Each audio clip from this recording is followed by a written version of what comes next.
나선 항구의 바람이 그날따라 유난히 쓰디쓴 냄새를 품고 있었습니다. 소금 냄새가 아니라 피 냄새에 가까웠습니다. 새벽 5시, 해도 뜨지 않은 회색 어둠 속에서 창고 앞 바닥에 질질 끌린 흔적이 눈에 들어왔습니다. 사람이 끌려간 건지 화물 상자가 넘어져 끌린 건지 구분이 안 됐습니다.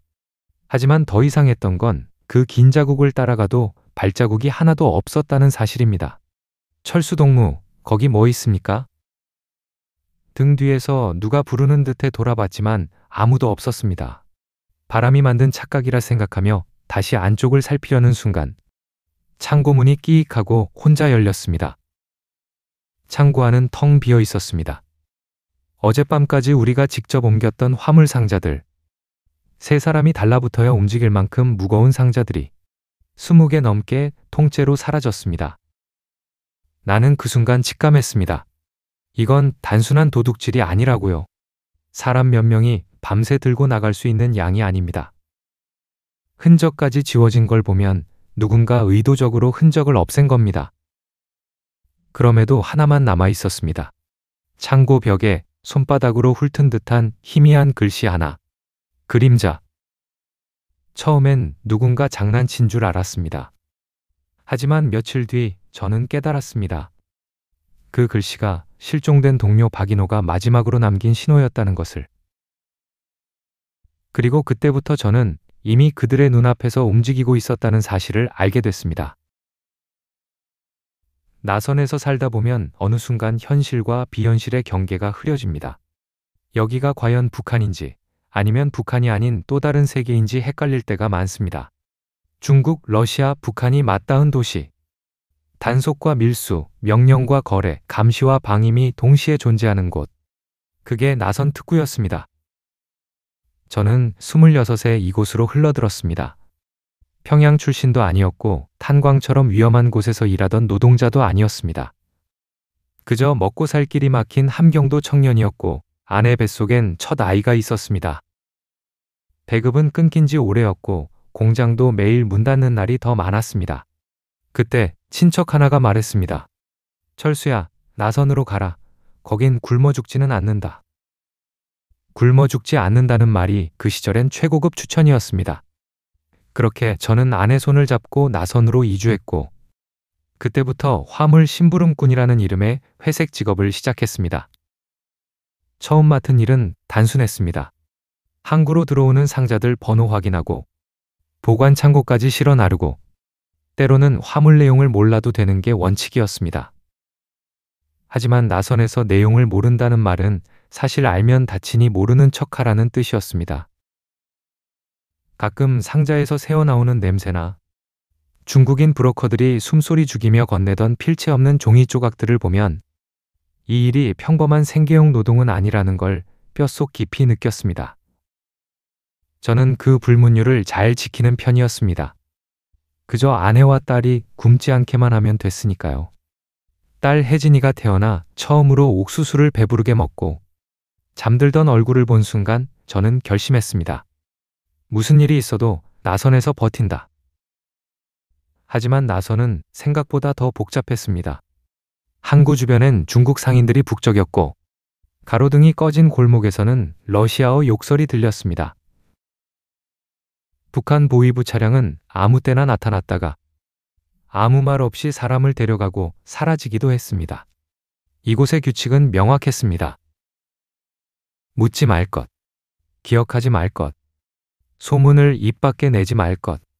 저도 처음엔 순응했습니다. 돈이 필요했으니까요. 그런데 어느 날부턴가 이상한 변화가 생기기 시작했습니다. 원래 나선항 화물은 중국, 북한, 러시아를 오가는 장사꾼들의 거래와 관료들의 개인 장난이 뒤섞여 움직입니다. 그런데 최근 몇 달간 화물이 갑자기 다른 사람 손으로 넘어가는 일이 많아졌습니다. 그거 어제 박인호가 옮긴다 하지 않았습니까? 아니다. 오늘은 다른 선에서 처리한단다. 너는 손 떼라. 저는 이유도 모른 채 일감을 뺏기곤 했습니다. 새로운 얼굴들이 들어오고 기존에 일하던 사람들은 하나둘 바뀌고 때로는 통보 없이 며칠 동안 나타나지 않는 사람도 생겼습니다. 그럴 때마다 항구에서는 늘 이상한 말이 돌았습니다. 그림자가 움직인다더라. 어젯밤에도 환풍기 소리만 남기고 화물이 하나 없어졌다더라. 저는 그 말이 뭔지도 모른 채 넘겼습니다. 낯선 사람들은 헛소문을 마치 실존하는 것처럼 꾸며 말하는 버릇이 있었으니까요. 하지만 첫 번째 충격은 저와 가장 친하게 지내던 박인호가 갑자기 트럭 운전대를 놓고 저를 보며 조용히 속삭였을 때 시작됐습니다. 철수야, 요즘 항구 분위기 좀 이상하지 않아? 그는 그때 이미 뭔가 눈치를 챈 듯 했습니다. 하루 전에는 분명 웃으며 막걸리 한 잔 기울이던 사람이었는데 다음날 아침엔 얼굴이 반쯤 굳어 있었습니다.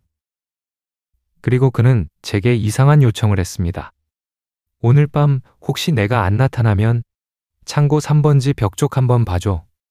그쪽에 내가 뭔가 남겨놓을 수도 있으니까. 그 말은 당시엔 농담처럼 들렸습니다.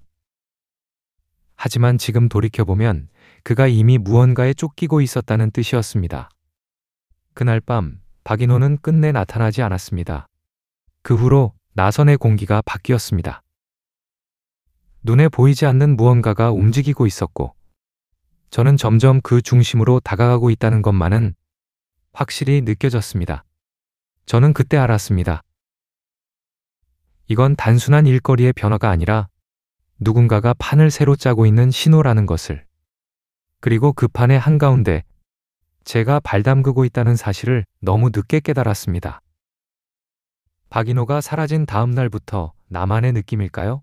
나선 전체가 이상하게 조용했습니다.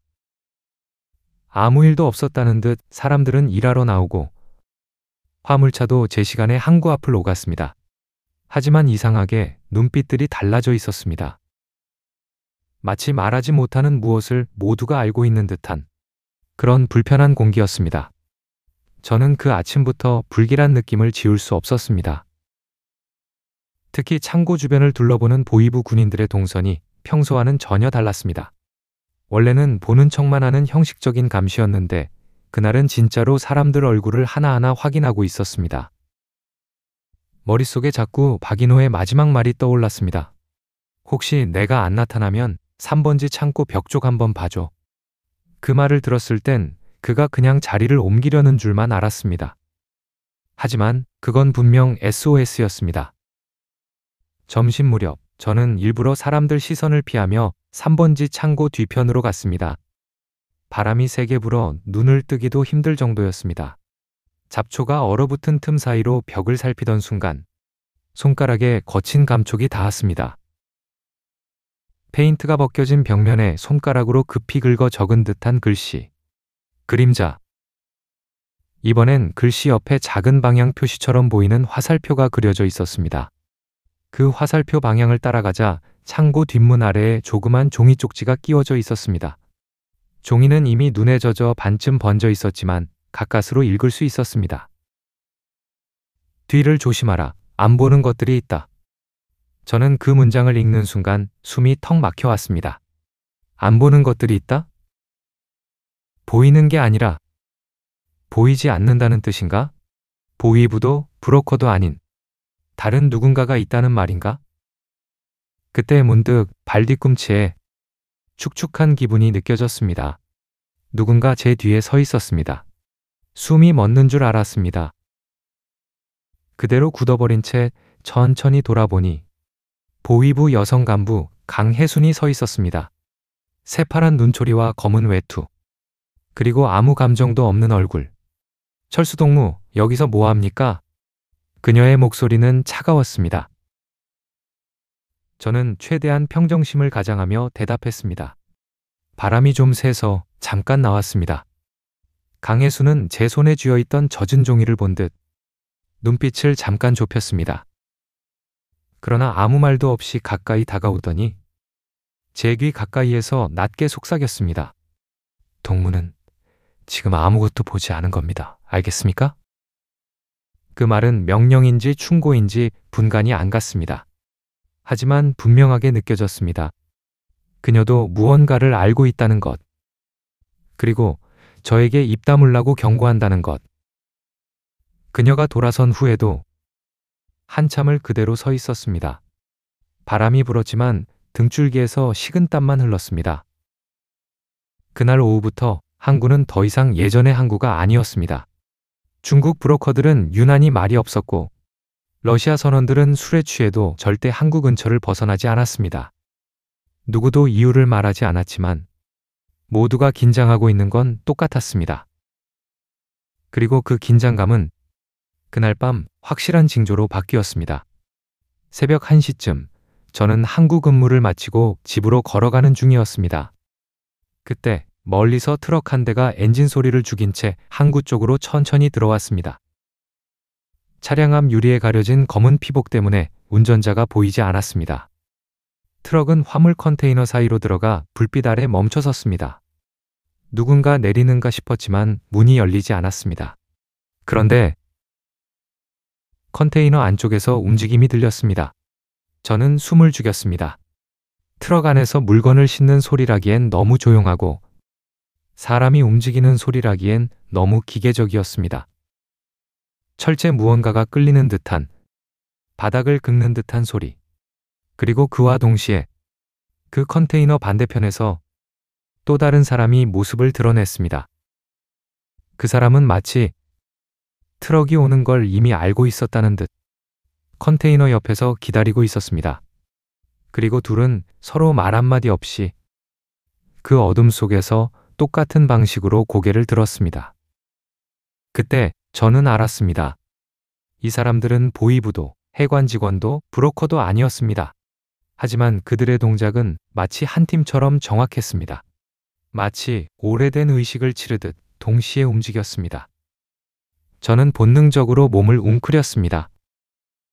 어둠 속에서 들려오는 그 이상한 리듬. 그건 절대 평범한 장사꾼들의 동선이 아니었습니다.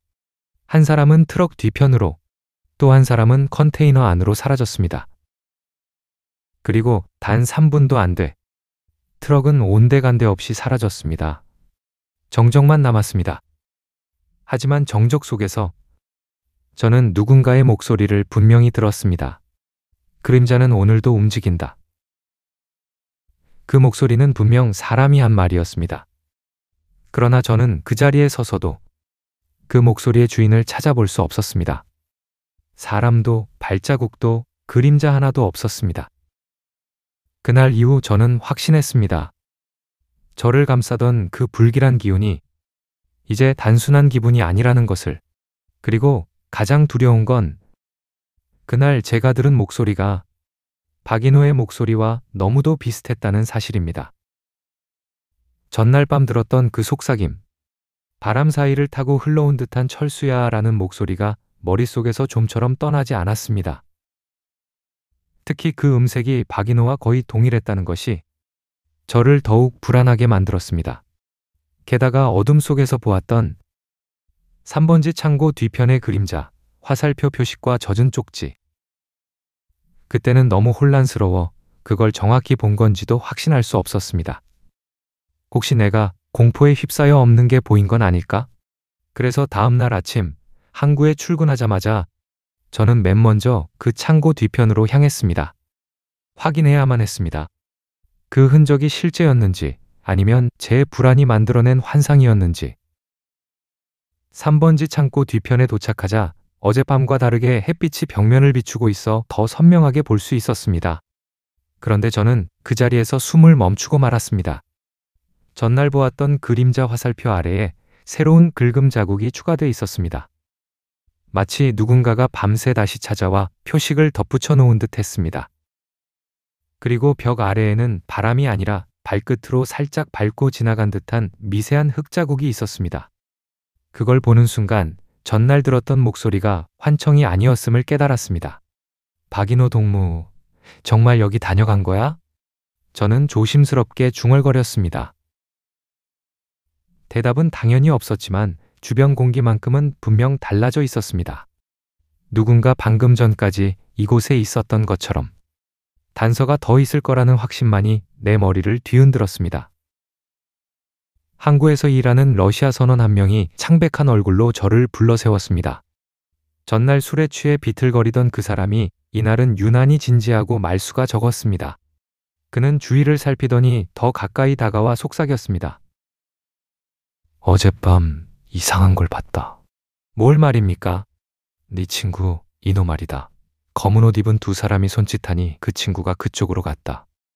제 심장이 덜컥 내려앉았습니다. 그쪽 어디 말입니까?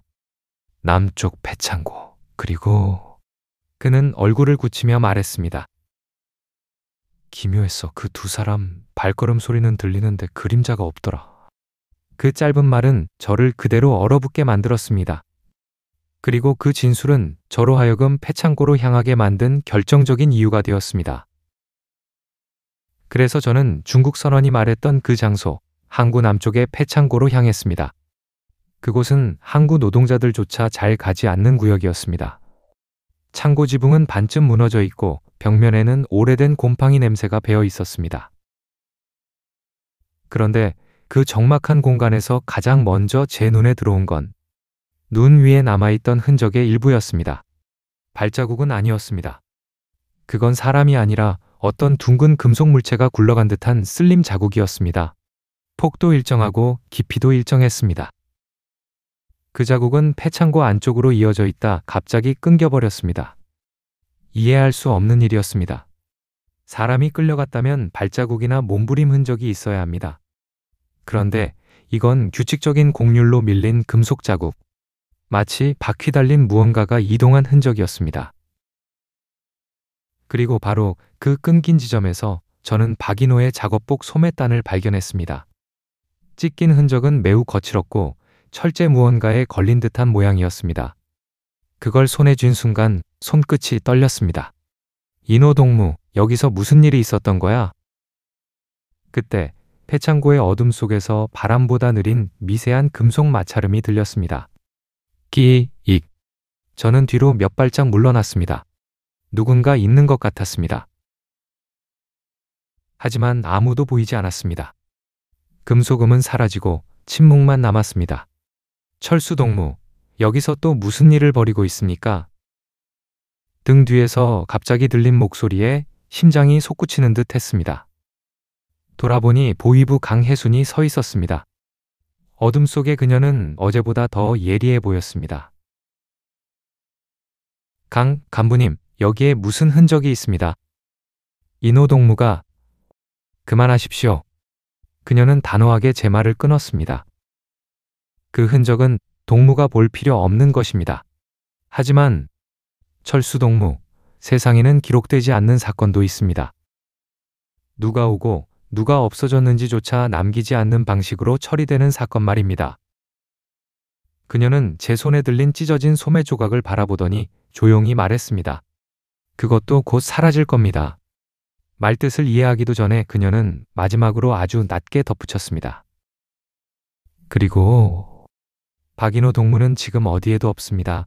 그러니 찾지 마십시오. 동무까지 없어지기 전에. 그녀는 그 말만 남기고 폐창고 그림자 사이로 사라졌습니다. 그날 밤 저는 거의 잠들지 못했습니다. 찬물로 얼굴을 씻어도 아내가 건넨 따뜻한 국을 먹어도 온몸이 얼어붙은 듯 떨렸습니다. 침대에 누웠을 때 머릿속엔 폐창고의 금속 자국과 찢어진 소매, 강혜순의 말만 계속 맴돌았습니다. 동무까지 없어지기 전에. 그 말이 귓속에서 울렸습니다. 그리고 정확히 새벽 2시.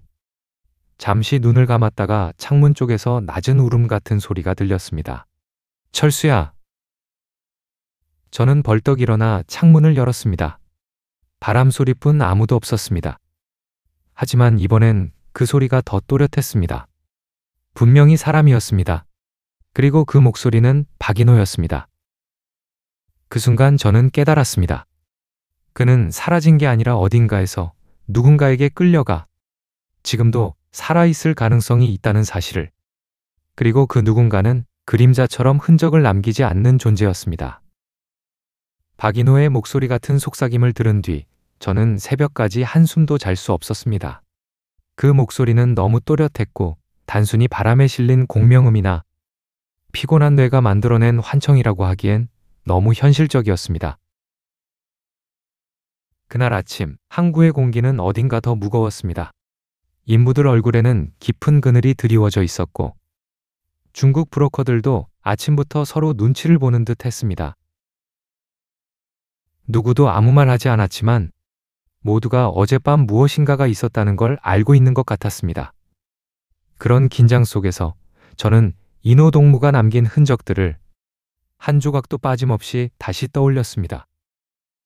그림자, 화살표, 젖어 번진 쪽지, 폐창고 안의 금속 자국, 찢어진 작업복 조각, 그리고 새벽 2시에 들린 목소리.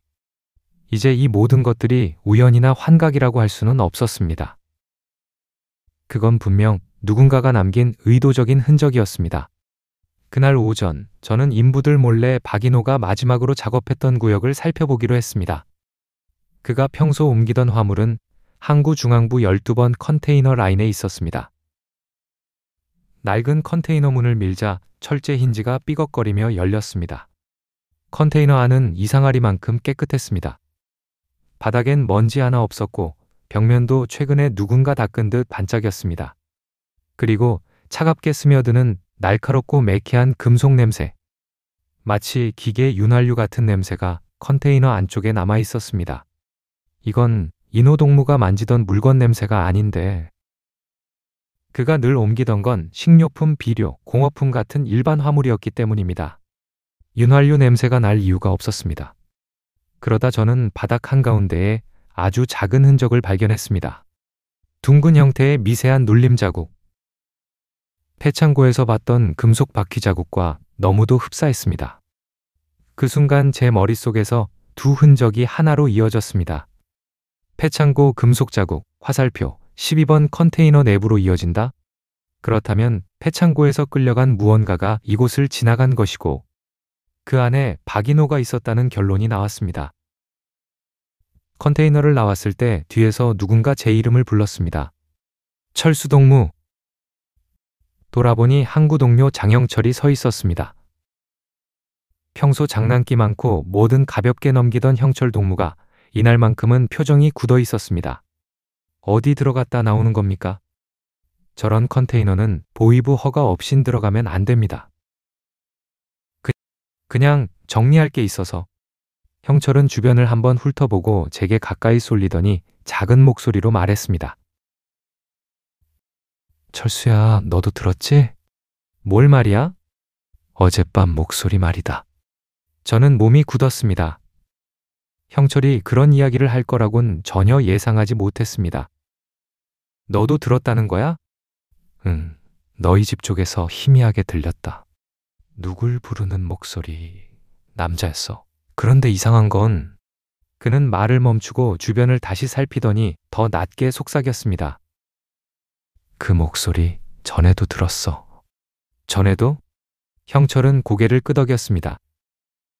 한 달 전에 박인호 동무가 처음 갑자기 며칠 쉬었을 때 그때도 비슷한 목소리가 들렸었다.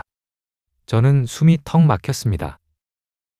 만약 그 말이 사실이라면 박인호는 한 달 전부터 이미 누군가에게 감시당하고 있었고 그 목소리는 특정 시간대에 반복적으로 나타난다는 의미였습니다. 형철 동무, 혹시 그때 어디서? 말하지 마라. 형철은 갑자기 손을 들어 제 말을 막았습니다. 그의 얼굴은 잿빛이 되어 있었습니다. 더 묻지 마. 나도 잘 모르고 알고 싶지도 않다. 그리고 그는 뭔가를 말하려다 빠르게 말을 바꿨습니다. 너도 조심해라. 보이부 아니고 장사꾼도 아니고 다른 무언가가 돌아다닌다. 형철은 그렇게 말한 뒤 그 자리를 서둘러 떠났습니다. 형철이 떠난 뒤 저는 다시 컨테이너 안을 향해 고개를 돌렸습니다. 그때 철제 벽면의 한 부분에서 이상한 반짝임이 보였습니다. 가까이 다가가 손전등을 비추자 벽면에 낙서처럼 무언가 긁힌 자국이 남아 있었습니다. 그건 글씨라기엔 흐릿했고 기계가 긁고 지나간 듯 가늘고 길었습니다. 하지만 그 긁힌 선들이 연결되는 형태를 보자 제 심장은 다시 한번 얼어붙었습니다. 그 흔적은 마치 누군가 일부러 남긴 것처럼 그림자라는 글자의 일부를 이루고 있었습니다. 그림자의 그자 형태. 그리고 옆으로 길게 긁힌 선은 마치 화살표처럼 보였습니다. 벽면에 희미하게 새겨진 그 표식은 누군가가 급하게, 그러나 분명히 의도를 갖고 남긴 흔적이었습니다. 인호동무, 정말 여기에 있었던 거야? 그러나 바로 그때 컨테이너 부근에서 갑작스런 발소리가 들렸습니다. 저는 반사적으로 숨을 죽였습니다. 발걸음은 천천히 일정하게 다가왔습니다. 그러나 이상하게도 발자국 소리만 들리고 그림자는 보이지 않았습니다. 그리고 발소리가 멈춘 순간 컨테이너 밖에서 낮고 울리는 목소리가 들렸습니다. 철수동무, 찾지 말라고 했을 텐데. 저는 전율했습니다. 그건 강혜순의 목소리였습니다. 하지만 그녀는 제가 있는 쪽을 보지 않고 컨테이너 다른 방향을 바라보고 있었습니다. 마치 저 말고 다른 누군가에게 말하는 듯한 방향으로. 그녀의 시선 끝. 컨테이너 사이 좁은 틈에는 아무도 없었습니다. 그런데 저는 봤습니다. 빛이 없는 곳에서 무언가가 스쳐가는 미세한 흔들림을. 그것은 사람의 움직임과 달랐습니다. 발자국도 그림자도 없는데 움직임만 존재하는 기묘한 형체. 강혜수는 그 방향을 바라보며 중얼거렸습니다. 또 왔습니까? 그리고는 저를 향해 턱짓했습니다. 철수동무, 오늘은 여기서 나가십시오. 지금은 피해야 합니다. 그 말은 명령이 아니라 진심 어린 경고였습니다. 저는 더 서 있을 수 없었습니다. 컨테이너를 뒤로 하고 걸어 나오는 동안 등 뒤에서 철제 바닥을 미세하게 긁는 소리가 한참 동안 이어졌습니다. 그 소리는 저에게 이렇게 말하는 것 같았습니다. 아직 끝이 아니다. 그렇게 박인호는 사라졌지만 항구는 겉보기엔 아무 일 없다는 듯 움직였습니다. 지게차 소리, 러시아 선원들의 욕설, 중국 브로커들의 속삭임.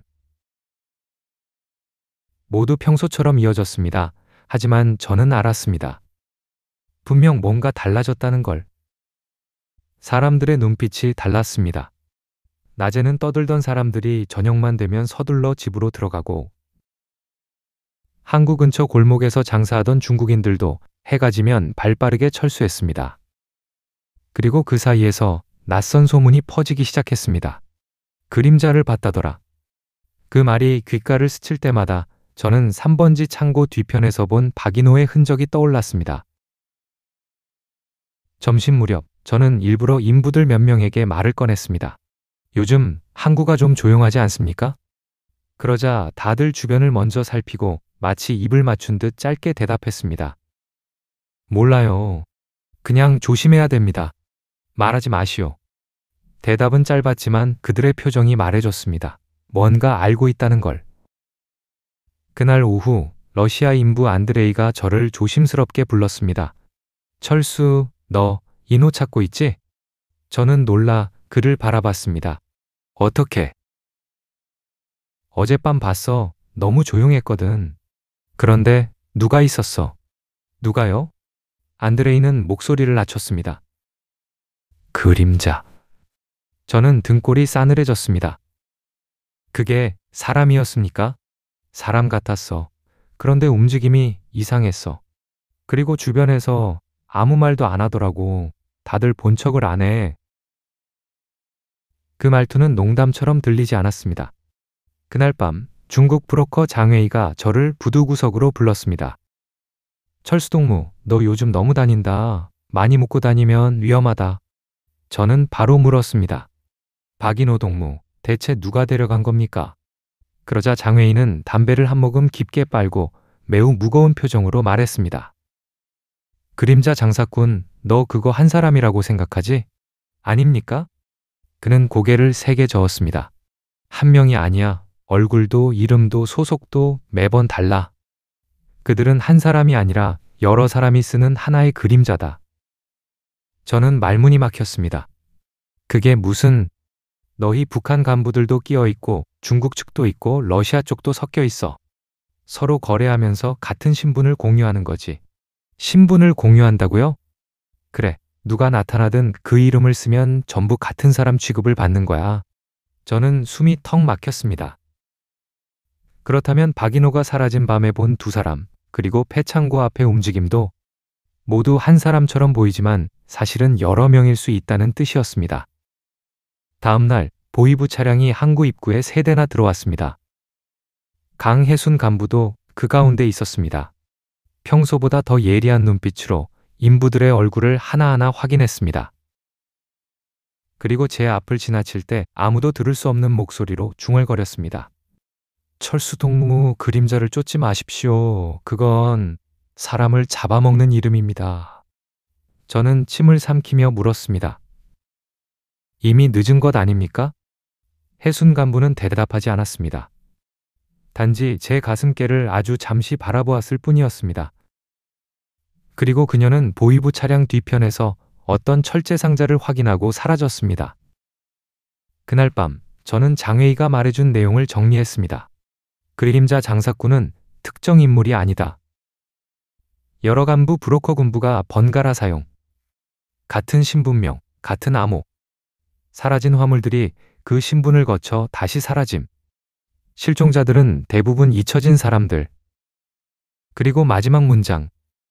그림자는 계속 움직인다. 누가 쓰느냐에 따라. 그걸 읽는 순간 새벽 2시에 들렸던 박인호의 목소리 같은 속삭임이 떠올랐습니다. 그건 환청이 아니라 어디선가 누군가 그 이름을 사용해 주변을 돌아다니며 대상을 확인하고 있었던 것일지도 모른다는 생각이 들었습니다. 저는 그때 결심했습니다. 이제 더 이상 뒤로 물러설 수 없다는 것을. 박인호가 마지막으로 남긴 단서.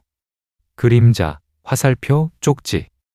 그리고 지금 이 순간 항구 어딘가에서 또 다른 거래가 벌어지고 있다는 느낌. 저는 다음 장소로 향했습니다. 그림자를 찾기 위해. 박인호가 사라진 지 사흘째 되던 날, 항구엔 이상하게 밝은 햇빛이 내리쬐고 있었습니다. 그 밝음 때문에 오히려 불길한 느낌이 더 짙어졌습니다. 사람들은 걸음을 빨리 옮겼고 보이부는 항구 입구에서 모든 화물차 짐칸을 열어보고 있었습니다. 그날 점심 무렵 인부 한 명이 제 귀에 작게 속삭였습니다. 철수동무, 14번 보세 창고에 너희 쪽 화물이 들어갔다더라? 우리 쪽 화물이요? 그건 국가 창고에 갈 일이 없는데. 남자는 더 말하지 않고 사라졌습니다. 그 짧은 말이 내 속에서 오래 울렸습니다. 14번 보세 창고는 일반 노동자는 출입이 금지된 곳입니다. 국가기관에서 관리하고 특정 허가를 받은 간부 아니면 들어갈 수 없습니다. 그리고 그곳은 평소 항구 밀수 물건이 절대 들어가지 않는 곳이었습니다. 저는 오후 근무를 빼먹고 창고 주변을 몰래 맴돌았습니다. 군인 2명이 지키고 있었고 그 뒤편에 작은 정문과 달리 관리가 소홀해 보이는 옆 출입구가 있었습니다. 문이 반쯤 열려 있었습니다. 바람이 문을 건드린 건지 아니면 누군가 일부러 열어둔 건지 구분이 되지 않았습니다. 저는 숨을 참고 그 문 틈으로 들어섰습니다. 창고 안은 어둡고 습했습니다. 종이 상자 쌓아둔 냄새보다 화학약품 같은 냄새가 먼저 코를 찔렀습니다. 그리고 저는 벽 쪽에서 익숙한 상자 하나를 발견했습니다. 얼마 전까지만 해도 박인호와 함께 옮겼던 바로 그 상자였습니다. 상자 측면에는 우리가 붙였던 번호 스티커가 그대로 붙어 있었습니다. 이게 왜 여기 있어? 갑자기 뒤에서 발걸음이 들렸습니다. 저는 반사적으로 빈 상자 뒤에 몸을 숨겼습니다. 2 사람이 다가왔습니다. 군인처럼 보였지만 대화를 들어보니 군인이 아니었습니다. 이거 오늘부로 상부로 이송한다. 기록은 그림자 구호로 처리하라고 했어. 그 단어를 듣는 순간 온몸에 소름이 돋았습니다. 그림자 구호. 그림자. 기록을 남기지 않는 신분. 여러 명이 나눠 쓰는 가짜 이름. 장회의가 말했던 바로 그것. 사람 붙여서 움직여. 이번엔 흔적 남기지 말라고 지시 내려왔다. 2 사람은 상자를 어디론가 옮기고 창고를 빠져나갔습니다. 저는 숨이 더 이상 참기 힘들어 조심스레 기둥 뒤에서 나왔습니다. 그 순간 철수동무. 등 뒤에서 들린 목소리에 심장이 덜컥 내려앉았습니다. 돌아보니 강혜순 간부가 서 있었습니다. 군인도 없이 혼자였습니다. 그녀의 눈빛은 불길하게 조용했습니다. 여기 들어오면 안 됩니다. 저는 용기 내어 물었습니다. 저 상자, 인호동무가 옮겼던 그 상자 아닙니까? 혜순의 손끝이 아주 미세하게 떨렸습니다.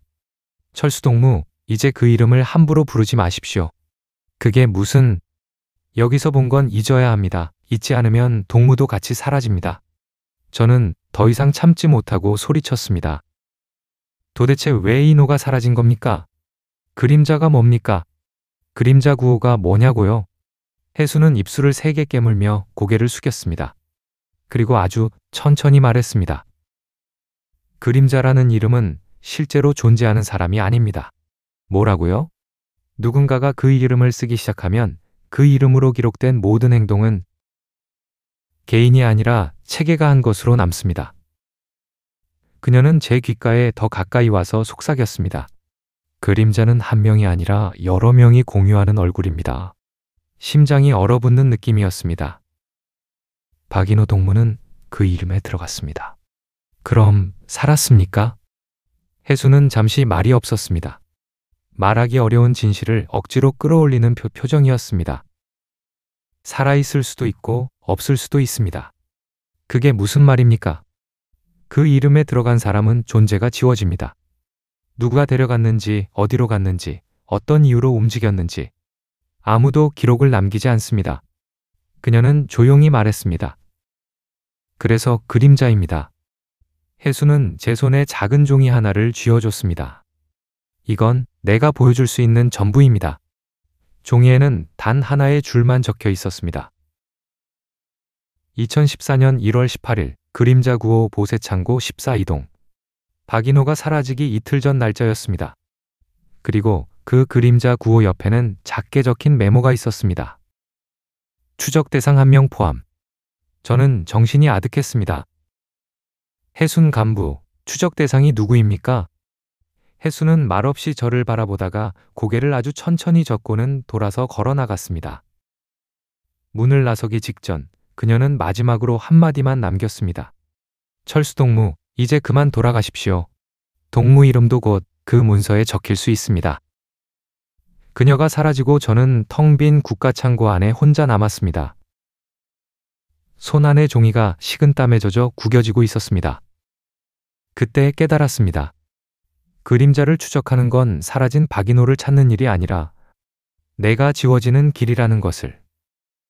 그러나 이미 늦었습니다.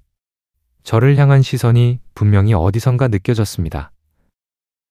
보세창고 14에서 나온 뒤 머릿속이 온통 그림자 9호라는 이름으로 가득 찼습니다. 박인호가 사라지기 이틀 전 그 이름으로 기록이 남았다는 사실이 내 편을 송두리째 흔들어 놓았습니다. 그 이름을 썼던 사람이 인호를 데려갔다는 뜻일까? 아니면 그 이름을 쓰는 누구든 그 사건에 관여했다는 뜻일까? 머릿속이 뒤엉킨 채로 저는 항구 뒤편 화물구역으로 걸었습니다. 해가 지고 있었고 항구 특유의 철 냄새와 기름 냄새가 바람에 실려 흘러왔습니다. 그때였습니다. 철수동무. 어디선가 낮은 목소리가 들렸습니다. 고개를 돌리니 중국 브로커 장웨이가 컨테이너 사이 그늘에 서 있었습니다. 장웨이, 왜 여기? 나도 위험해. 하지만 너는 더 위험해. 그는 담배를 꺼내려다 손을 멈추고는 주위를 둘러보았습니다. 오늘 너 14번 창고에 갔다지? 저는 놀랐습니다. 어떻게 알았습니까? 그런데는 들어가는 순간부터 기록이 남는다. 그 말은 농담이 아니었습니다. 철수동무, 그림자 9호가 뭔지 알고 싶지?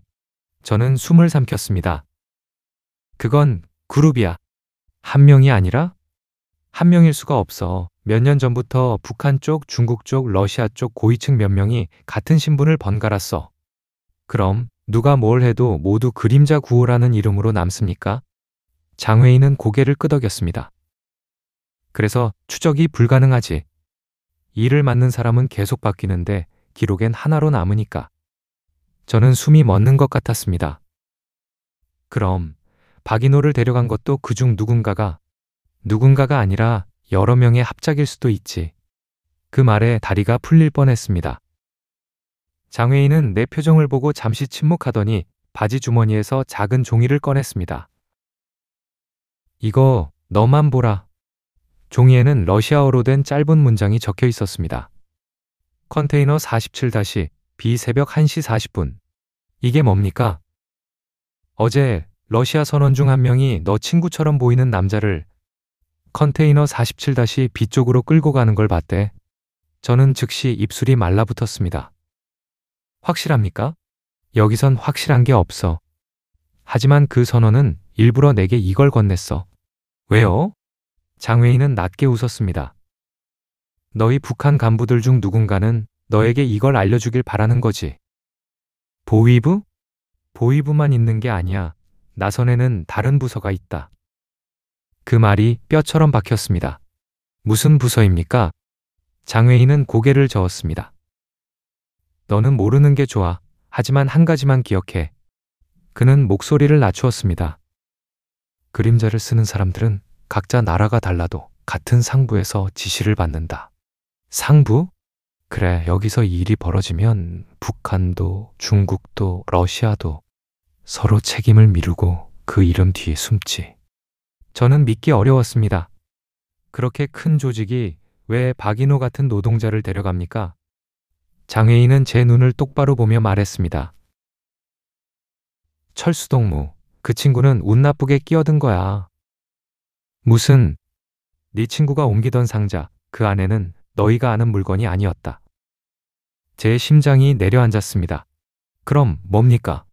장외인은 대답하지 않았습니다. 대신 제 어깨를 붙잡고 심각한 목소리로 말했습니다. 오늘 밤 너는 47-B 근처에 가지 마라. 왜요? 그는 낮게 속삭였습니다. 이미 누가 널 그림자 구호 명단에 올렸다는 말이 있어. 그 순간 멀리서 보이부 차량의 경적이 울렸습니다. 장외인은 몸을 움찔하더니 숨도 제대로 못 쉬고 컨테이너 뒤편으로 사라졌습니다.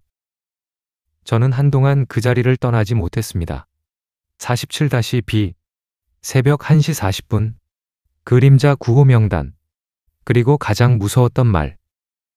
누가 널 명단에 올렸다. 저는 그때 깨달았습니다. 이제 박인호를 찾는 일이 그저 동료를 찾는 문제가 아니라 누군가가 의도적으로 나를 그림자로 만들려는 흐름과 맞붙는 싸움이라는 것을. 그 싸움에서 살아남을 수 있을지조차 알 수 없는 채로 장회의에게서 받은 종이를 수십 번쯤 접었다 펴기를 반복했습니다. 47-B, 그리고 새벽 1시 40분. 그 시간과 장소가 박인호의 마지막 흔적일 수 있다는 생각이 무서운데도 발걸음을 멈추게 하지 못했습니다. 그날 밤 항구는 유난히 조용했습니다.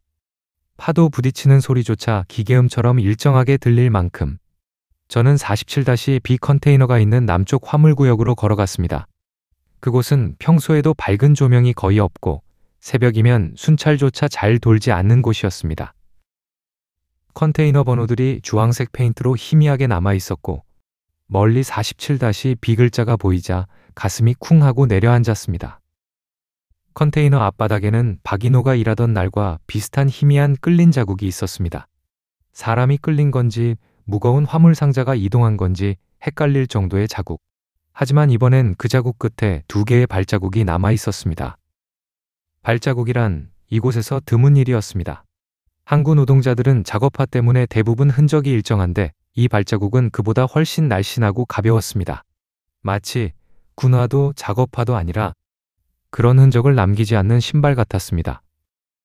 저는 그 흔적을 따라 47-B 측면으로 다가갔습니다. 그 순간 어둠 속에서 무언가 반짝였습니다. 낡은 철문고리에 작게 구겨진 종이 한 장이 끼워져 있었습니다. 저는 조심스럽게 펼쳤습니다. 종이에는 딱 3글자만 적혀 있었습니다. 12-B로 이동. 짧은 문장, 하지만 제 온몸을 얼어붙게 만들기에 충분했습니다. 12-B. 그건 보세 창고와 연결된 내부 전용 컨테이너 구역이었습니다. 일반인분은 접근조차 할 수 없는 곳. 그걸 확인하는 순간 등 뒤에서 갑자기 발자국이 들렸습니다. 저는 반사적으로 몸을 숨겼습니다. 47-B와 48-A 사이 좁은 틈 속에 몸을 웅크린 채 숨을 죽였습니다. 발자국은 2명, 빠르지도 느리지도 않은 훈련된 걸음소리였습니다. 그리고 2 사람이 멈췄습니다. 여기 흔적 남아있다. 철수라는 그 친구, 이쪽으로 왔답니다. 그 이름을 듣는 순간 심장이 쿵 뛰었습니다. 나를 찾고 있다. 그 친구 명단에 올렸다더니 벌써 움직이는군. 명단에만 올린 게 아닙니다. 이미 확인조가 붙었습니다. 확인조. 처음 듣는 단어였지만 뭔지 직감할 수 있었습니다. 그림자 구호가 움직일 때 대상 주변을 감시하는 사람들. 그 친구, 움직임이 빠르네. 오늘 안 잡히면 곤란할 텐데. 저는 식은땀이 흘렀습니다. 두 사람의 목소리는 보이부도 해관도 아닌 다른 톤이었습니다. 정확히 말하자면 둘 중 누구도 북한 특유의 억양을 갖고 있지 않았습니다. 중국어 억양이 살짝 섞인 한국어 같기도 했고 러시아인이 한국어를 배운 것 같은 소리 같기도 했습니다. 그 순간 장외의 말이 떠올랐습니다. 그림자 구호는 한나라 사람이 아니다. 발자국이 멀어지자 저는 숨을 몰아쉬었습니다. 몸이 떨리고 컨테이너 벽면이 차갑게 느껴졌습니다. 그리고 느꼈습니다. 이제는 항구 전체가 나를 지켜보고 있다는 사실을. 집으로 돌아가려 할 때였습니다. 어둠 속에서 누군가의 그림자가 갑자기 제 앞을 막아섰습니다. 순간 몸이 굳었지만 그림자 속에서 나온 얼굴은 강혜순 간부였습니다. 철수동무. 그녀의 얼굴은 이전보다 더 지쳐 보였고 어두운 눈빛에는 말하지 못한 싸움이 서려 있었습니다. 47-B 가지 말라 하지 않았습니까? 저는 숨을 삼키며 물었습니다. 혜순 간부, 저를 누가 찾고 있습니까? 혜순은 대답하지 않았습니다. 대신 제 옆쪽을 가리켰습니다. 따라오십시오. 여긴 너무 눈에 띕니다. 우리는 항구 밖 작은 창고로 들어갔습니다. 문을 닫자 그녀는 낮은 목소리로 말했습니다. 그림자 구호는 이미 철수 동물을 관찰 대상으로 올렸습니다. 그럼 저도 박인호처럼 되는 겁니까? 혜수는 잠시 눈을 감았습니다. 그리고 아주 천천히 고개를 끄덕였습니다. 그럴 가능성이 높습니다. 왜 저입니까? 인호 동무가 남긴 흔적 대부분을 동무가 찾았기 때문입니다. 그럼 제가 그냥 아무것도 안 보면 이미 늦었습니다. 그녀는 제게 어떤 작은 봉투를 건넸습니다. 이 안에는 동무가 꼭 봐야 하는 단서가 있습니다. 12-B와 관련된 겁니다. 저는 봉투를 잡으며 물었습니다. 12-B가 인호가 마지막으로 이동된 곳입니까? 혜수는 짧게 대답했습니다. 맞습니다. 그럼 그 안에 인호 동무가 있습니까? 이번엔 그녀가 즉시 대답하지 않았습니다. 잠시 후 혀끝에서 힘겹게 떨어지는 말이 나왔습니다. 살아있을 수도 있습니다. 하지만 동무가 아는 그 모습일지는 장담할 수 없습니다. 저는 말문이 막혔습니다. 혜수는 마지막으로 말했습니다. 철수 동무, 오늘 밤 이후로는 누구도 동무를 돕지 못합니다. 결정은 동무 스스로 해야 합니다. 그녀가 돌아서 나간 뒤 저는 혼자 그 작은 창고 안에 남았습니다. 손에 쥔 봉투가 마치 불덩이처럼 뜨겁게 느껴졌습니다. 그리고 창밖 바람 사이에서 아주 희미한 목소리가 들린 것 같았습니다. 철수야. 박인호의 목소리였습니다. 강혜순이 떠나고 저는 한참 동안 그 작은 창고 안에 서 있었습니다. 손에 쥔 봉투는 가벼웠지만 그 무게는 제 어깨를 짓누르는 듯 했습니다. 12-B, 거기서 인호 동무 흔적을 찾을 수 있을까? 두려움과 확신 사이에서 머리가 멍해지는 느낌이었습니다. 바깥은 이미 해가 져 나선항 특유의 푸른 어둠이 내려앉아 있었습니다. 저는 떨리는 손으로 봉투를 열었습니다. 안에는 종이 2장과 작은 메모 하나가 들어 있었습니다. 첫 번째 문서는 외무성물자 관리총국이라는 익숙한 기관 이름으로 시작됐습니다. 그리고 그 아래 적혀 있었습니다. 내부 전용 12-B 보세구역 반입기록. 그 아래엔 잘못 보낸 듯한 짤막한 품목 설명이 있었습니다. 휴대통신기기, 부품류, 예비축전지. 하지만 가장 아래에 의심스러운 문장이 눈에 들어왔습니다. 인원 1명 동반 이동. 저는 그 글자를 보는 순간 숨이 턱 막혔습니다. 인원 1명, 그게 인호동무란 말인가? 두 번째 문서는 훨씬 짧았습니다. 이송 주체, 그림자 구호, 행선지 12-B 영지대. 영지대. 처음 보는 단어였습니다. 항구에서 일하며 한 번도 들어본 적 없는 이름. 그리고 그 밑에 혜순이 쓴 것으로 보이는 짧은 손글씨 메모가 붙어 있었습니다. 영지대는 지도에 없다. 조심하라. 저는 종이를 쥔 손이 저절로 떨리는 걸 느꼈습니다. 지도에 없는 구역. 기록되지 않는 이동, 인원 동반. 그건 곧 박인호가 단순한 실종이 아니라 어디론가 옮겨졌다는 뜻이었습니다. 문서를 한참 들여다보고 있을 때였습니다. 창고 바깥에서 발걸음 소리가 들렸습니다. 처음엔 1명, 그러다 2명, 그리고 3번째 발자국까지. 저는 본능적으로 문서들을 품속에 숨겼습니다. 문이 끼익하고 아주 천천히 열렸습니다. 어둠 속에서 검은 외투의 남자 2이 들어왔습니다. 그리고 그 뒤에서 뭔가 익숙한 얼굴이 모습을 드러냈습니다. 보위부도 항만보안도 아닌 얼굴. 저는 그를 아는 사람이었습니다. 47-B 근처에서 저를 찾고 있던 그 2 사람 중 하나. 그는 저를 보자 아무 표정 없이 말했습니다. 철수 동무, 이 시간에 여긴 누가 허가했습니까? 저는 순간 머릿속이 새하얘졌습니다. 그냥 잠깐. 오늘은 3번지 작업 배정도 아닌데 왜 남쪽 구역에 있었습니까? 그들의 시선은 내 얼굴이 아니라 내 주머니를 향해 있었습니다. 문서가 숨겨진 그곳. 뭘 숨겼습니까? 이 남자들 이미 알고 있었다. 혜순이 준 자료가 12-B와 그림자 구호의 중요한 기록이라는 걸. 저는 침을 삼키며 말했습니다. 아무것도 아닙니다. 잠깐 확인할 게 있어서. 남자가 코웃음을 쳤습니다. 철수 동무, 그림자 구호는 아무 이유 없이 움직이지 않습니다. 그 말투는 보위부 특유의 위압과도 다르고 중국 브로커들과도 다른 어딘가 섞인 억양이었습니다. 그리고 그가 내 앞으로 발을 내디디려는 순간 창고 문 밖에서 짧은 호루라기 소리가 울렸습니다. 2 남자는 순간 서로 얼굴을 마주보더니 아무 말 없이 문을 닫고 사라졌습니다. 그야말로 없던 일처럼. 저는 다리에 힘이 풀려 창고 바닥에 주저앉았습니다. 제가 들고 있던 문서 때문에 그들이 온 거였다. 그리고 이제 저는 진짜로 명단에 올라간 것이다. 그날 밤 집으로 돌아와서도 종이를 손에서 놓지 못했습니다. 영지대, 지도에 없는 구역, 그림자 구호가 이동을 맡은 곳. 그건 국가 내부에서도 일반 기록에 남기지 않는 특별 구역이라는 뜻이었습니다. 혜순이 적은 문장은 계속 눈앞을 맴돌았습니다. 영지대는 지도에 없다. 그 말은 거기서 벌어진 일도 기록되지 않는다는 뜻이기도 했습니다. 박인호가 그곳으로 갔다면 그는 지금 어디에 있을까? 아니면 그곳에서 이미 생각이 거기까지 미치자 손이 떨렸습니다. 그때였습니다. 창문 밖에서 바람에 섞인 낮은 속삭임이 들렸습니다. 철수야. 저는 순식간에 몸을 돌렸습니다. 밖은 새벽의 어둠뿐이었습니다. 아무 그림자도 아무 사람도 보이지 않았습니다. 그런데 분명 들렸습니다. 박인호의 목소리였습니다. 아직 어딘가에 있는 그 목소리. 살아있는 목소리. 그리고 그 목소리는 마지막으로 이렇게 말했습니다. 오지 마라, 영지대. 저는 그 자리에서 한 발짝도 움직일 수 없었습니다. 박인호는 오지 말라고 했지만 이미 나는 그 길 위에 서 있었습니다. 혜순 간부가 건넨 문서와 박인호의 목소리 같은 속삭임이 머릿속에서 계속 맴돌았습니다. 영지대, 지도에 없는 구역.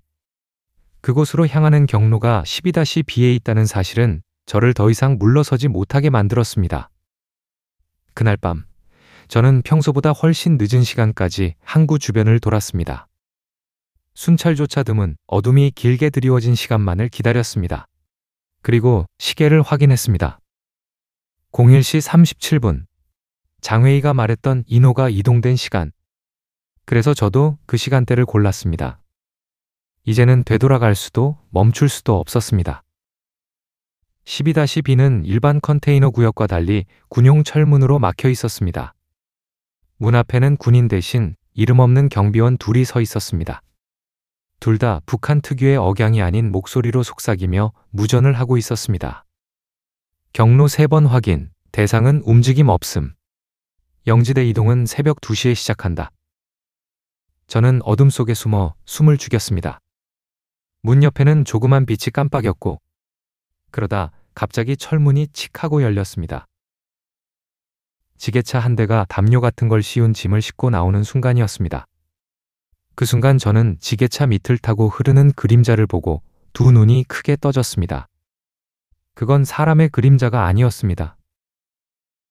사람이 타고 있는데도 그 그림자는 사람 형태가 아니었습니다.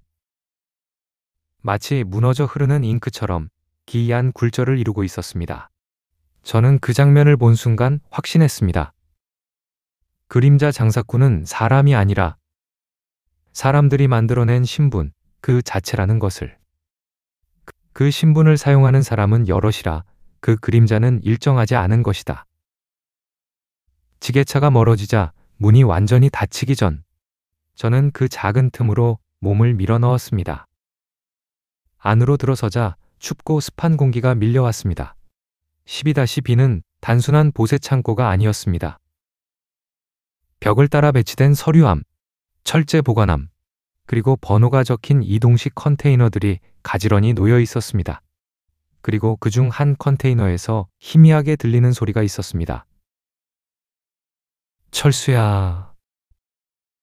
그 목소리는 바람에도 실릴 수 없는 무게를 가진 목소리였습니다. 박인호. 저는 숨을 삼키며 소리가 나는 곳으로 다가갔습니다. 컨테이너 옆에는 작은 철문이 하나 있었습니다.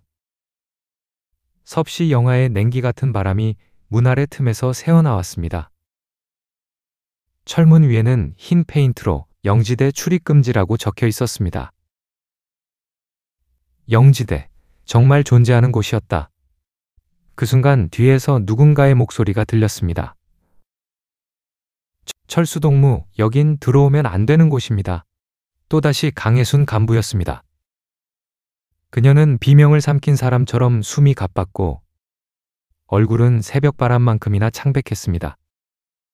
인호동무, 여기 있는 겁니까? 혜수는 눈을 감았습니다. 그 문 너머에 있습니다. 살아. 그건 문을 여는 동무가 직접 확인해야 합니다. 그녀의 목소리는 흔들렸습니다. 하지만 그 흔들림은 저를 말리기 위한 것이 아니었습니다. 그녀 역시 도울 수 있는 마지막 지점을 이미 넘었다는 절망이었습니다. 혜수는 아주 낮은 목소리로 더는 숨길 수 없다는 듯 말했습니다. 그림자 구호는 동무가 생각하는 것보다 더 큽니다. 우리가 움직일 수 있는 범위를 넘었어요. 그럼 왜 저를 계속 도와왔습니까? 그녀는 떨리는 목소리로 대답했습니다. 인호동무가 마지막으로 남긴 말 때문입니다. 저는 숨을 멈췄습니다. 무슨 말을 남겼습니까? 혜수는 입술을 깨물고 조용히 말했습니다. 철수를 지켜달라고 했습니다. 그 말은 가슴을 무너뜨리는 듯한 충격이었습니다. 인호가 그 상황에서 저를 걱정했다는 사실이 믿기지 않았습니다. 그리고 동시에 그를 놓고 돌아설 수 없게 만드는 막다른 골목이기도 했습니다. 혜수는 마지막으로 말했습니다. 철수 동무, 지금이라도 돌아가면 살 수 있습니다. 저는 그 말을 듣는 순간 어딘가에서 힘이 빠져나가는 것 같았습니다.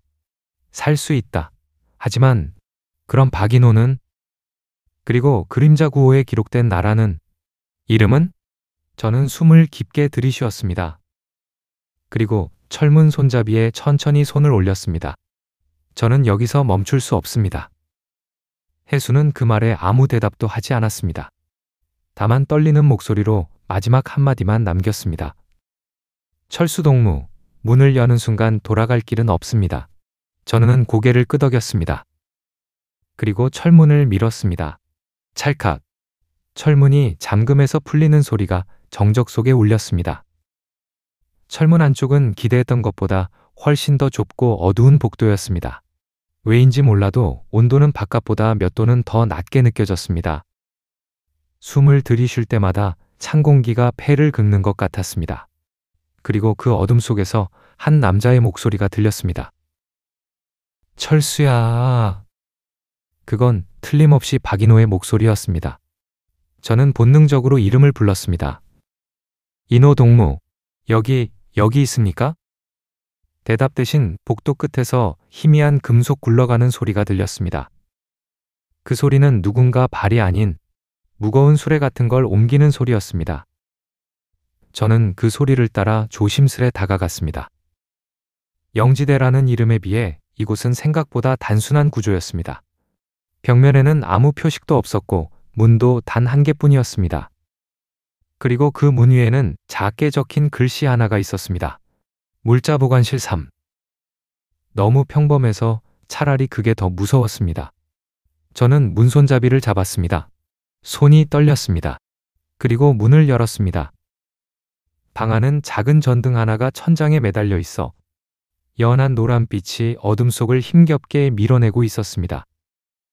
그리고 그 빛 아래 누군가 의자에 묶여 있었습니다.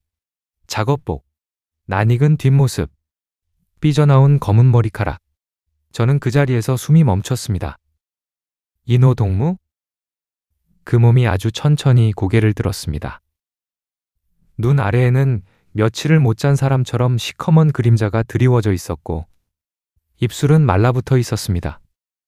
하지만 분명히 그는 박인호였습니다. 그는 저를 보더니 마치 누군가가 뒤에서 당기는 것처럼 입술을 떨며 말했습니다.